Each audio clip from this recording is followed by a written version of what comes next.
Here we are, and we have a little demo of how to take care of orchids.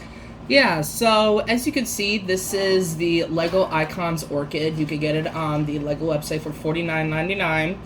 So actually, you guys may think, oh, orchids are actually really hard to take care of. Well, they're not as hard as you think they are. They are just very picky around the conditions, the watering.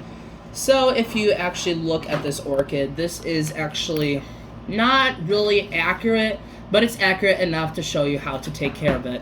So these leaves are actually really sensitive, so you do not want to have them have any water touching it. When you water it, you may want to make sure that no water's touching it, because then it could actually rot the leaves and the leaf will die.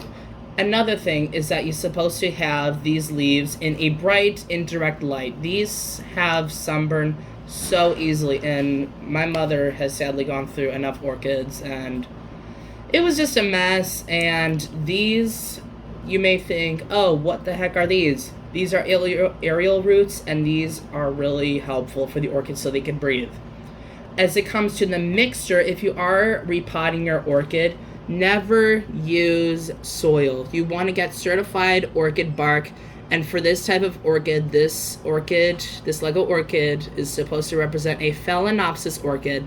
So you would want to get a orchid bark mix that says Phalaenopsis mix.